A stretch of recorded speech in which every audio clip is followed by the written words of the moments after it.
It is my honor and my pleasure to bring the most requested doctor in Highwire history. I'm talking about Dr. Andrew Kaufman is joining me now. All right, Dr. Kaufman, I mean everything I said. We are literally getting lambasted on YouTube. When are you going to finally talk to Dr. Andrew Kaufman? Are you afraid of Dr. Kaufman? Because we are just, as I said, firing and shooting from the hip here, what is your background that makes your voice important enough that so many people are requesting you? So just give me a little history of where you come from and what your education and specialty is. Sure. Well, I studied biology at MIT as an undergraduate, where I first learned about research. I worked at a couple of different biotech companies. I was a physician assistant, and I worked in cancer medicine, mostly in hematology. And then I went to medical school and did my psychiatry residency at Duke, and then subspecialized in forensic psychiatry in Upstate Medical University in Syracuse, New York. And I joined the faculty there and was on the faculty for several years. And I conducted research that was published in peer-reviewed journals. I held leadership positions at the university and in my professional organizations. And I even had a biotech company where I invented a medical device and tried to make that a commercial success. I've also testified in a lot of legal matters as an expert witness in various different courts. So I've done quite a lot of things in healthcare and medicine, and had a wide variety of experience. I think what is unique about my perspective or my position here is that I don't have any ties or obligations to either the medical or the scientific establishment. But I do have the skills to understand scientific research and read papers. So I can report on this and express my opinion about what I believe to be true without having any repercussions or pressure. Excellent. All right. So, you know, for those that have been watching the Highwire all the way through this pandemic, we have laid out real concerns, beginning with the modeling around this pandemic and the supposed deaths that were supposed to take place. Very early on, it became clear to us that this virus did not have the death rate we were being told. I would say that in many ways, we were one of the first media organizations to predict the fall of the imperial model, which, of course, it came crashing down. We have been calling out, you know, Anthony Fauci and Deborah Birx, who have continuously kept changing their story, readjusting numbers based on models. We know that we have bloated death numbers because of, you know, the way that we are reporting deaths in hospitals. All of these things we've covered. I've talked to scientists that have been on here, like Dr. James Lyons-Weiler, who at first said that this was a man-made virus, potentially a bioweapon that could have escaped, then decided, he came back and said maybe it's natural. Zach Bush, who said he thinks that maybe this is more likely to be natural. But so we've covered the gamut here, but I would say that we have been questioning the mainstream narrative from the beginning because it just doesn't add up. But you are actually taking this, I think, a step further than the Highwire has ever really gone before on this topic, because up until now, we are using the idea that this is a virus that has swept the nation. Maybe it was here earlier than we thought. The numbers aren't what we seem, but there does seem to be some dangers when it gets into nursing homes, all of those things. You are actually questioning whether or not COVID-19 exists at all. Am I correct about that, or please clarify your position? Yeah, thank you. That's pretty close. So I just want to separate the SARS-CoV-2 virus, which is what they've named, what they call as a virus, and COVID-19 being the illness. Okay. So I actually reject both hypotheses, but I don't want to come across as saying that I deny that there were people dying during this mortality spike from late March until May. I just have different explanation for what resulted in those deaths. But what I've done from the beginning, once I noticed that there was some fishy things going on in the policies of how they were handling this pandemic, because it was divergent from any past policies that I'd ever been familiar with, I went and looked at the papers that had claimed to isolate this virus, and there are essentially 4 papers. And when I read these, I read them very closely, and I had to, do some investigation because they use kind of a lot of language that's difficult to understand unless you're publishing in this field.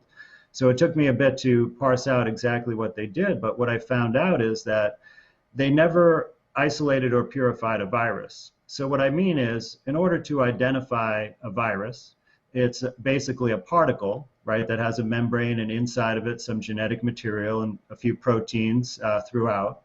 And so in order to identify that, what you would do is that you would basically purify it from a sick person, from the diseased part of their body. In this case, they took samples from lung fluid because the people that they identified as having this illness had respiratory symptoms. But they never actually purified any viral particles out of that lung fluid or out of their tissue culture experiments later on. Instead, what they did is they amplified a piece of genetic material that had a part of its sequence that they were specifically looking for because they had pre-identified these sequences as being from viruses. And they just basically identified a snippet of this genetic material and said that this was a virus. And they did really nothing more. So there was never a particle that was purified from which they would extract genetic material and say, this RNA came from this particle, therefore it belongs to the particle and it makes up a basically genome of a virus. If they wanted to go a step further and prove that such a virus would cause an illness, what they would have to do is then put that virus particle in a healthy host and then show that that host develops the same disease. And those are called Koch's postulates. And that's basically the common sense rules which the germ theory scientists originally formulated themselves to prove if a germ or pathogen causes an illness. And this was never done either. And this has far-reaching implications because the test, the main test that's been used, the RT-PCR test that I'm sure you've talked about at length, is based on this little piece of RNA that we don't know where it comes from, because it came from this lung fluid, which has many, many things in it, many sources of RNA, DNA, many different kinds of cells, including human and microbial. And we also know that many what they call viral sequences have been found in our own cells and particles that our own cells make, known as exosomes, in the past. So it could very well be that this RNA is from our own cells, from exosomes, or it could be from another microbial source. We just have no idea of telling where it was because they never found the particle that it came from and took it from that particle. And there's a new article that came out written by Torsten Engelbrecht where he actually emailed the authors of these 4 papers and asked them directly, did you show any evidence of a purified virus? And all 4 of them answered that they did not purify any viral particles. So they're essentially admitting that they don't know the origin of the genetic material. So just to be clear, this is something they could do, right? It is possible to isolate this particle and figure out where it came from, what it is. Why would they skip what seems like a really important issue? And look, if it was just a common cold and they just wanted to get to some other hypotheses and we're doing some studies in a lab somewhere that I don't care about, fine. But you have shut down the world. You have destroyed the economy of the United States of America and many other economies, most of the economies around the world. You would hope that the best science was being done before you took that step. So how hard is that step? I mean, is it like cost $1 billion to isolate it, or is there a reason why they would skip what seems like an obvious step to make sure we knew what we were talking about? Yeah, well, that's a great question, Del, and this is why it's so important, is because all of these measures that have been taken are based on this scientific assumption that has not been proven. So they would actually be able to do this as long as there were an actual viral particle that they could find. So the procedure to purify these particles has been developed long ago, and it's been used many times. So it was originally developed to isolate these viruses that live among bacteria cells called bacteriophages. And a lot of the science is based on the science of bacteriophages. But they've also been able to use the same technique to purify exosomes, which are particles very, very similar to what they say virus particles are, that are made by our own cells in response to some kind of illness or toxin or infection. And so the procedure is essentially that they take the body fluid that contains the particle, and then they would filter it for size to remove any bigger cells, because these particles are much, much smaller than any human or bacterial cell. And then they would use several different techniques using the centrifuge, which can separate things based on density. And they would essentially, through this process, would purify the viral particles into a tight band in a test tube. And then they can pull them out with a syringe or a pipette. They can look at them under the microscope and see a pure homogeneous particles. They could then also take out the genetic material and have a full sequence of it from end to end, from one piece rather than from thousands of pieces. And they can also characterize the chemicals on it, like we've been told that there's an angiotensin II receptor, right? So they could do an assay and show that it's on the membrane of this particle quite easily. So this science has been laid out. It's been done for many other types of experiments, like I said, with viruses in lower organisms as well as with exosomes. So there's no reason it couldn't be done. It might be slightly more expensive. It takes slightly longer to achieve, but they could, first find these genetic snippets that they theoretically think may be associated with a virus, but can't prove where they're from.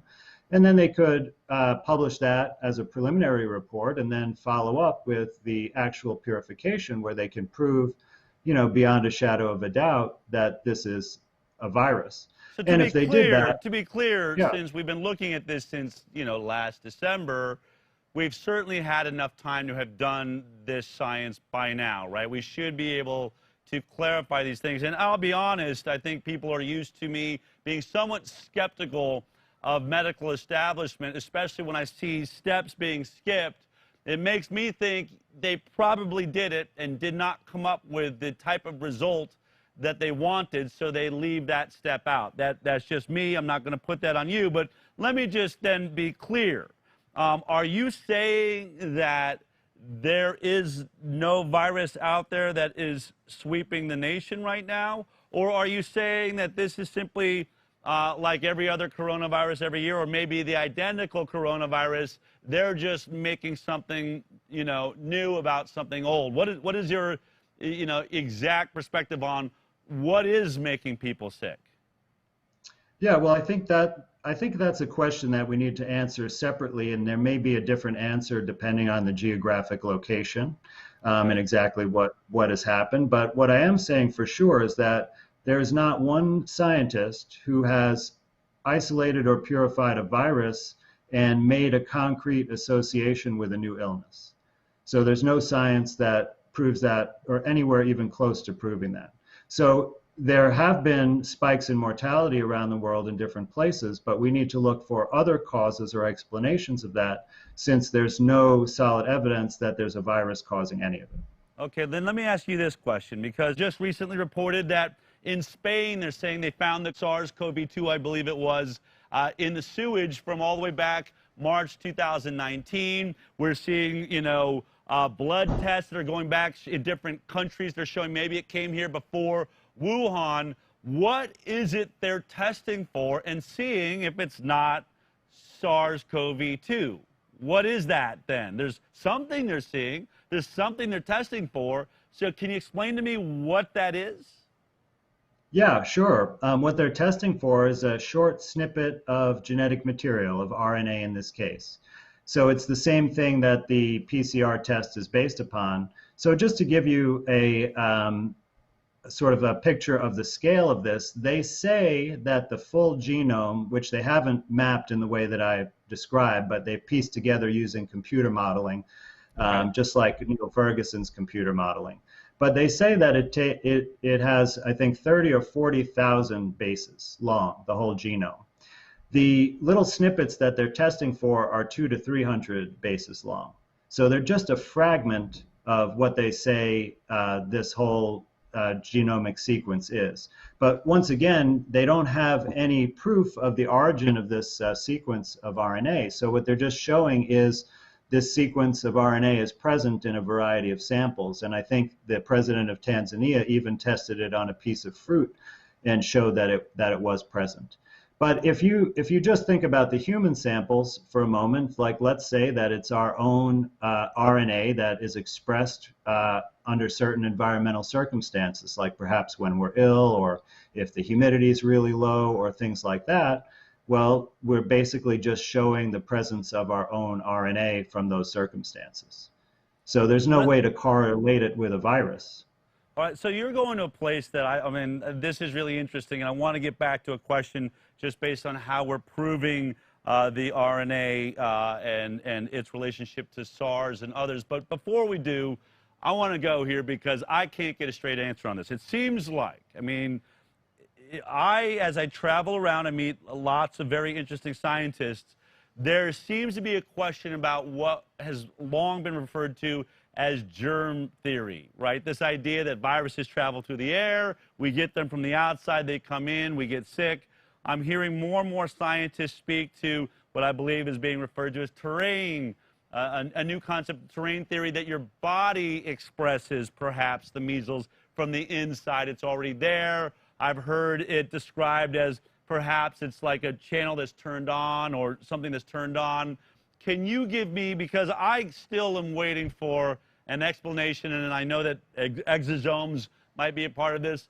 Can you try to convince me that our body creates these things from the inside? What is your theory on that? Because I'm still very, very confused about this idea. Sure. Well, terrain theory is actually not that new, although it is gaining some traction right now. And a lot of people in the natural healing space actually devise their approaches based on terrain theory. And essentially what it says is, rather than a germ coming from the outside and causing an illness, that germs actually are part of the repair mechanism after there's damage to our tissue from an illness. So there'd be some insult that causes an illness, and commonly that could be related to malnutrition, like a breakdown of the tissue, not being able to function. It could be a toxic exposure. There are many sources of that. It could be a traumatic injury. And once the damage is halted, then your body basically calls on microbes from different areas to come and clean up the area just like they do in nature. And during the cleanup process, and they work in tandem with our immune system, they would secrete factors that would cause local symptoms like tissue swelling in order to increase the blood flow to that area, to bring nutrients for repair and to remove toxic waste. It would also cause secretions, right, like the runny nose that you have in a cold, which is basically your body's way of expelling the waste products from that tissue damage out of your body. So that's essentially the model of terrain theory. The science behind it was put forth by a number of different scientists, including Antoine Béchamp, who was a contemporary and rival of Louis Pasteur, as well as Enderlein and Gaston Naessens. And they have mapped out basically these tiny little particles that come from our own cells, and they've viewed these, and you can view videos of this under a microscope. It uses a special kind of microscope called a dark field microscope, which allows us to visualize cells while they're alive. In regular medicine, they always use dead and fixed tissue under the microscope, so you could never observe the behavior of the cells. But what you see under dark field microscopy is that, let's say you're looking at a sample of red blood cells, you see these little spots of light or flecks of light, and they bud out of the cells, and then they start changing their shape into different forms. And this kind of cyclic development has been mapped out by those scientists that I mentioned and shown that basically they change shape into different mature forms of bacteria and fungi, all the microbes that normally live in our body, and that in response to a specific illness, they might change shape into certain species that are better at responding to that part of the body or at cleaning up that type of damage. And so it's really fascinating to see how this has all come together through these scientific experiments, and that overall property or process is known as pleomorphism, where the organisms can change their shape, which pleomorphism means many shapes. Do you think this pandemic is bringing more attention to this concept? And if I'm to understand from a lay perspective, then there's, whether you're hypothesizing this, I know several people are, that perhaps this RNA code that was found has been produced by our own bodies, or certain those that were tested in China and other places, as a repair mechanism to some other, whether it was pollution in Wuhan or too many antibiotics, whatever their body was trying to overcome, that it was produced from the inside of the body and therefore is capable for bodies all around the world to produce this very RNA. And what I found so fascinating when I was just lightly looking at this is we do hear so much conversation about asymptomatic carriers, and it really just, there seems to be that, like, I want like the exclamation point, question mark, you know, above the head of every scientist, as they really seem confused on trying to explain what's happening. Why are we testing people that are, you know, already had it and had no idea they had it? Or, you know, as we have discussed, why, you know, with Dr. Friston's work, who we featured, he's finding, you know, as he mapped the world as though he's mapped a brain, one of the top brain scientists, that there appears to be 50 to 80% of the population, based on the way his models work, that can't get this illness or don't seem to be being infected by it. It does lead to somebody's not understanding something, and then we get to testing, right? So if we're testing for this, and it's natural inside of some people, or maybe all of us, or maybe just during certain times, it would lead to, you know, we saw a declaration by a congressman last week on our show saying even when we do these antibody tests, scientists don't really even know what a positive test means. Even tests meeting FDA's standards can be false more than half of the time, especially if the prevalence of COVID-19 in the surrounding population is low. And even with a true positive, scientists are not sure even what that means. So are you suggesting that there's a potential that this is just RNA that our bodies create naturally, and we are locking everybody down, putting masks on them for something that just simply may exist inside of them by nature? Yes, yeah, that's essentially exactly what I'm suggesting. And, you know, when our bodies are exposed to some kind of insult, right, even if you just get a little laceration, there's a response. Our bodies make certain antibodies, proteins, our cells mobilize to respond to make sure that, you know, nothing dangerous has invaded the integrity of our bodies. And I think that we could simply be measuring some response like that, that's very nonspecific. And there's really no way to tell what this test is measuring, because if you look at the RNA test, we don't know the source of the RNA, and there's no gold standard to compare it to, so there's no known error rate, and you can't calculate one. The antibody test is even less specific, and even the FDA in their guidance about the antibody tests said that they should not be used for diagnosis. And with the PCR test, the CDC, as well as the manufacturers in their package insert, say that the test should not be used for diagnosis. So what I think is essentially happening is that the more tests we conduct, the more positives we're going to have, and then the media is reporting an increase in the number of cases, just based on these testing results, without any need even for clinical information, like whether someone is sick or not. Let me ask you this question. You know, we're calling it SARS-CoV-2, which means that it apparently is extremely similar to the SARS coronavirus that was extremely deadly, did not do nearly the damage that was expected. What is the science behind connecting it to SARS? Is it identical to SARS? I mean, I hear that the only difference is maybe just a slight spike protein. Have they determined that this really is just another SARS coronavirus?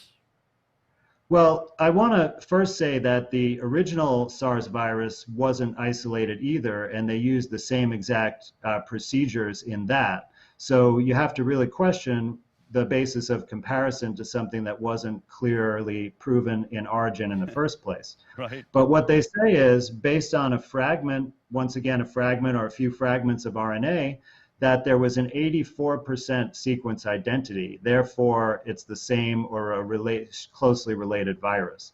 But I'll tell you, if you look at the sequence identity between humans and chimpanzees, a totally different species, we have 96% sequence identity, much higher than the identity between these two alleged viruses. Wow. So I don't really understand how they could even relate them based on such a low percentage of sequence identity. Interesting. All right, I want to play a video for you. I don't know, I would imagine that you're aware that in New York, in the middle of this crisis where I think nearly a third of the deaths in America occurred, New York, New Jersey, there was an ER doctor that came forward. I've been referring to him as Paul Revere because I believe he came out and really had the guts to announce and warn the world that, you know, all this has been happening in closed hospitals, right? We're not allowed in. We're not allowed to see what's happening there. We're not allowed to see the hospital beds. So it's only been reports from doctors that are coming out to report to us. But he said something very interesting. This is just a couple of months ago. Of course, I'm talking about Dr. Cameron Kyle Seidel. Let me just play this clip really quick. 9 days ago, I opened an intensive care unit to care for the sickest COVID-positive patients in this city. In these 9 days, I have seen things I have never seen before. In treating these patients, I have witnessed medical phenomenon that just don't make sense in the context of treating a disease that is supposed to be a viral pneumonia. COVID-19 lung disease, as far as I can see, is not a pneumonia and should not be treated as one. It appears as some kind of viral-induced disease, most resembling high-altitude sickness. I have seen patients dependent on oxygen take off their oxygen and quickly progress through a state of anxiety and emotional distress and eventually get blue in the face. And while they look like patients absolutely on the brink of death, they do not look like patients dying of pneumonia. The patients I'm seeing in front of me look most like as if a person was dropped off on the top of Mount Everest without time to acclimate. I don't know the final answer of this disease, but I'm quite sure that a ventilator is not it. All right, so I think this video that Kyle Seidel put out led to a sort of shift, at least in the protocols in hospitals. The NIH ended up saying we need to back away from ventilators, maybe move into giving people oxygen, which seems like that should have been a no-brainer from the beginning. We know that those ventilators killed 9 out of 10 people, and that's something that I've spoken out about. We've had scientists, I believe that hydroxychloroquine should be under much more consideration because of the successful trials that have been all over the world. But what it points to, and what I want to sort of challenge you with, is Kyle Seidel is talking about a very specific set of symptoms that he's never seen before, yet is seeing it, you know, in congruency amongst multiple patients. And he's reaching out to the doctors around the world saying, I know you're seeing this same anomaly too. And whence I don't think we've seen the full adjustment, but it does appear as doctors adjust to seeing this more as a blood illness than maybe a respiratory illness. So we've talked about the heme and how SARS-CoV-2 appears to be attaching to red blood cells. All of this to me sounds like a very specific illness that true only is really having this, you know, mortal or acute effect on about, I think, 0.26% of the population. But how do you explain that from your perspective when there's such congruity with whatever this is and how people that are having acute reaction are reacting to it? Right. Well, there's many things to consider. I think the most important thing to realize is that, at least in the United States, doctors have been prevented from sending these patients for autopsy. If we were able to autopsy these patients, then we would know really what was the cause of death. There is some data from Italy where they did a series of autopsies and they found a lot of blood clots in the lungs. And so in other words, a pulmonary embolism. And this is generally not caused by viruses. It has many causes, but sedating people and putting them on a ventilator could certainly cause blood clots in the lung. And that could cause problems with oxygenation that could lead to the symptoms that were described. There's also, you know, many other possibilities. Like one thing that just came right into my mind when I first heard that video that you just played was that it sounds like cyanide poisoning. But of course, you know, I don't know if anyone's looked into that or if they did any tests that would confirm that. I'm not sure of the data. There was no, see, when something like this happens that is an anomaly during a health crisis, what it should lead to is a major investigation where anyone that dies in that suspicious way or has those suspicious symptoms, if they do die, they should be autopsied. There should be investigators from public health agencies that should be coming in to try and figure out what's going on there. But there was no such effort that I'm aware of at all. And it seems like Dr. Seidel was pretty much silenced. Like I heard that he was taken off the ICU duty. And certainly we haven't heard any more from him that I'm aware of anyway since that time. So I think this is still really somewhat mysterious as to what causes it. But as he described, it is not the typical viral pneumonia, which is what they described in the original patients in Wuhan and in many other clinical reports. Whatever it is, do you think we're having a shared experience across the world, though? Do you believe whether this is RNA that comes in from inside of us, is this RNA that is having an ill effect on a certain population, but it's similar around the world?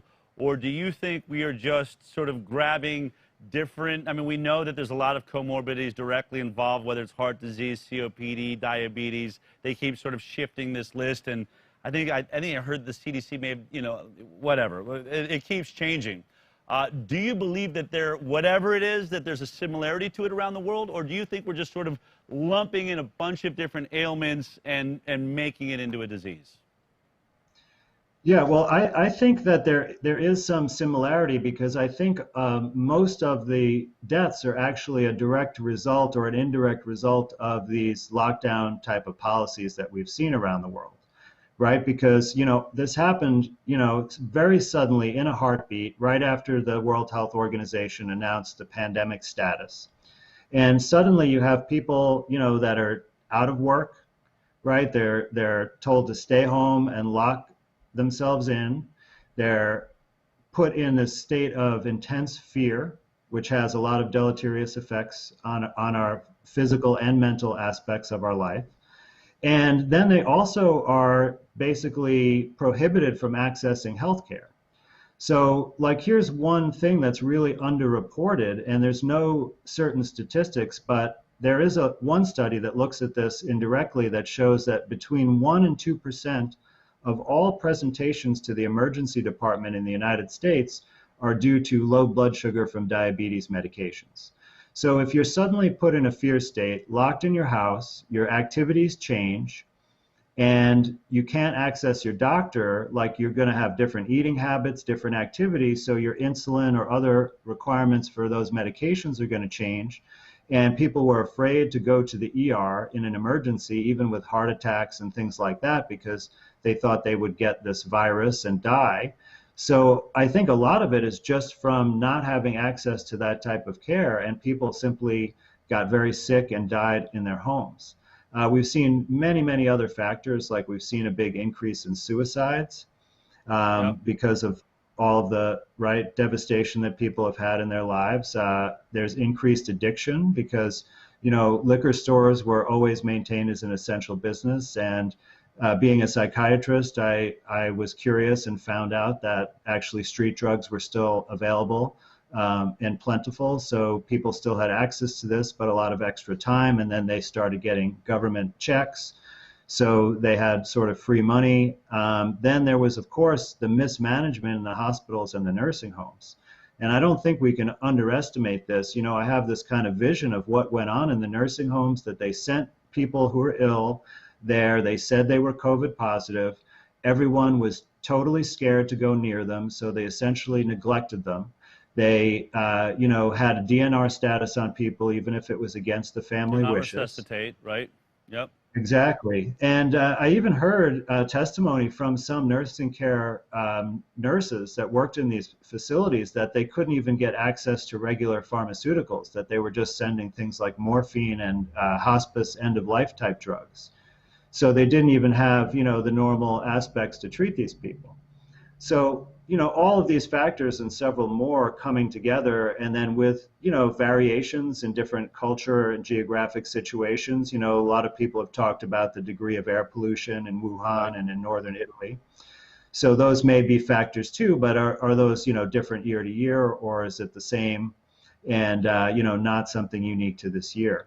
And I agree with you completely that this information is not being put out transparently, that we can't have definitive answers And that's the to all these questions. That's the problem, really. And I think that whether or not, I said at the top before we got in this interview that I think time is the only thing that will really bring us to the final answers, especially when science is not being properly done. If there's one thing I know that I definitely agree with you on, is that it just seems like the science is not being properly done. As you described, that we would have a way of isolating the particle, yet they're not doing it. It reminds me of a lot of the work that I've done, which is, why aren't we doing placebo studies on vaccines that we give our children if they're really safe? If vaccines make us healthier, why aren't you doing the most obvious study known to man, which is to compare vaccinated children to unvaccinated children? And people really attack me, including NewsGuard or fact checkers, and I say, look, I'm just a journalist that's saying I know how science is usually being done, and I'm incredibly skeptical and dismayed when obvious science is not being done. So let me ask you the final question that I get asked all the time as I discuss the issues that I've done a lot of investigation into, which is this. Who is behind this?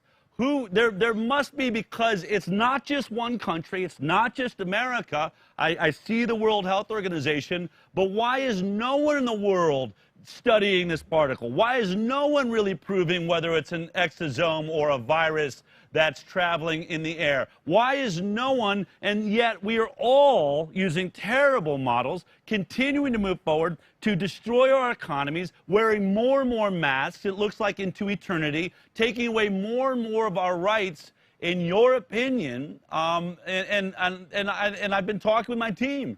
At one point, I thought, well, this is just doctors and medicine, and this is, they're just taking control of the world. But hospitals are shutting down. Doctors are losing their jobs. There's something, it seems, much more sinister or bigger out there. Do you have a theory on what is behind the lack of science, the moving forward with terrible data, the lack of results, the misunderstandings, and really a forceful attack on medical freedom with what seems like no evidence whatsoever? There must be something behind it. What is your theory there?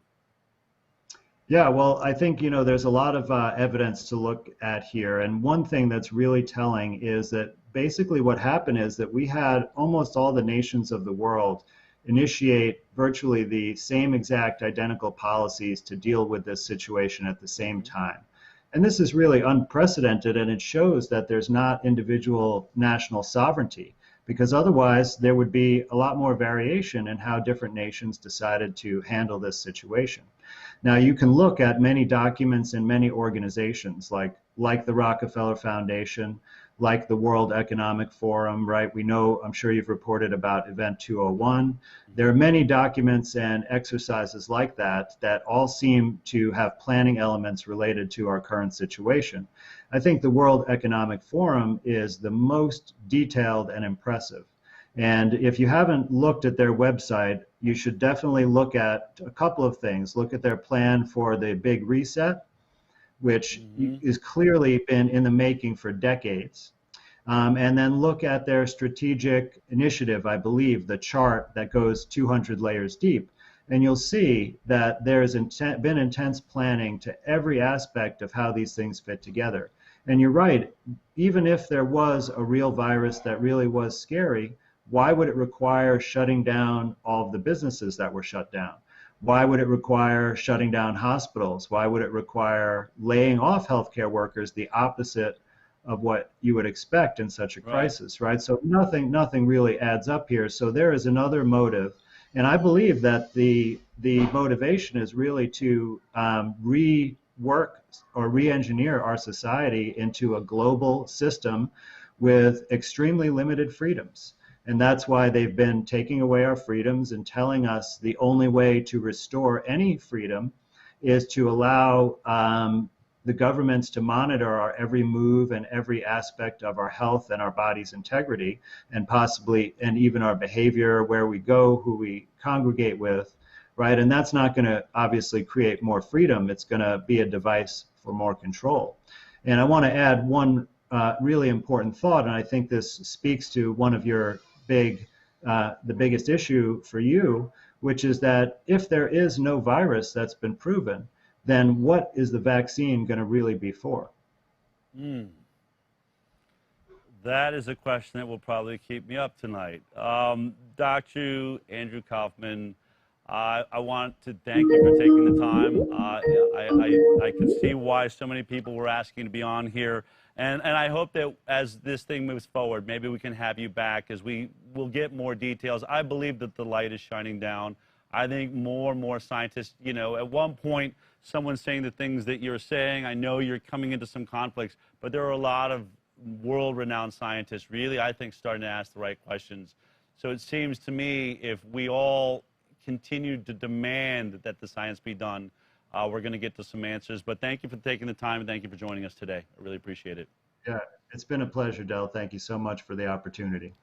If you like that clip, then be sure to check out our live broadcast of The High Wire every Thursday morning at 11 a.m. Pacific Time. You can watch it on Facebook, YouTube, iTunes, and Twitter. We'll see you there.